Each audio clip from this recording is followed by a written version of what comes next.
If someone were to take a step back and reflect on their life, what might soon stand out is that when it comes to the areas of their life that are not going well, they hope that things will change.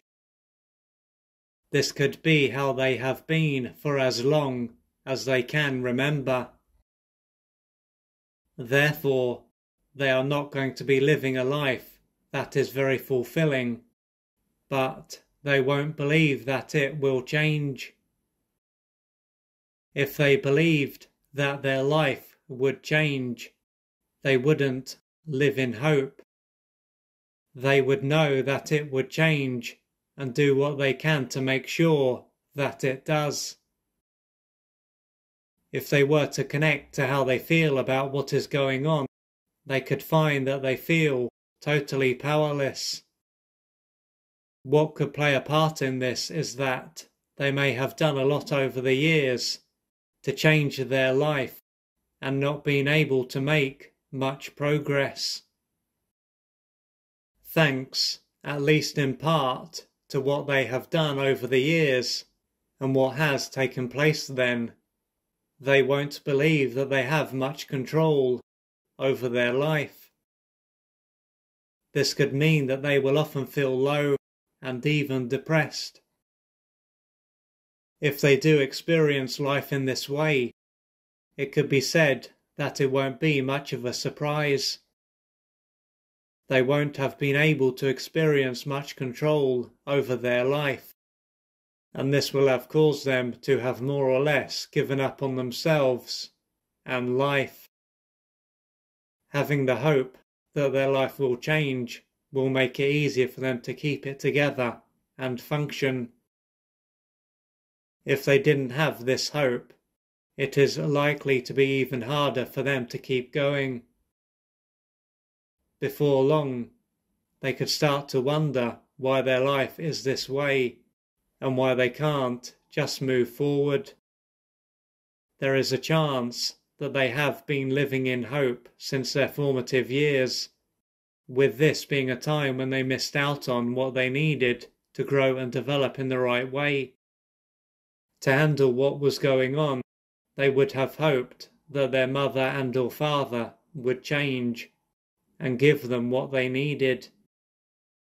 As they were powerless and dependent, they wouldn't have been able to change them or find another family. By blocking out reality and believing that they would change, it would have given them a false sense of control. This would have caused them to struggle for the love that their mother and or father were unable to give them. If, on the other hand, they had faced reality and the fact that they were totally powerless, this would have been too much for them to handle. They were forced to disconnect from reality to handle a stage of their life that was brutal. But, although this stage of their life is over, and they are no longer powerless and dependent on the person or people who were generally unresponsive to a number of their needs, they are not going to know this deep down. At this point, it could seem as though this is the only thing that they need to realize to change their life. However, there is likely to be another thing that is causing them to continually recreate a stage of their life that is not serving them. Behind their struggle to change their life and the hope that it will change is likely to be their unmet developmental need for their mother's and or father's love. Of course, this stage of their life will be over, and it will be too late for them to receive their love.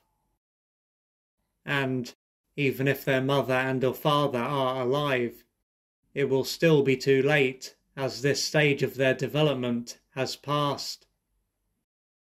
Nonetheless, at a deeper level, they won't realize that it is too late, as this part of them has no sense of time and is blind.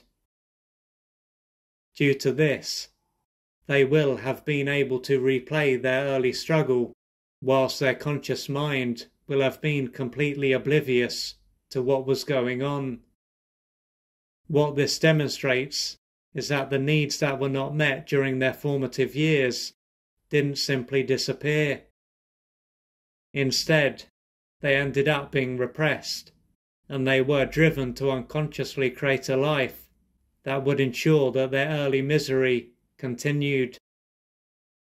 Naturally, as their conscious mind didn't have access to this repressed material, it would have come to a conclusion that was inaccurate, that they have no control over their life. What this emphasizes is how important it is to know that there is both a conscious and an unconscious mind, and to explore this other hidden part.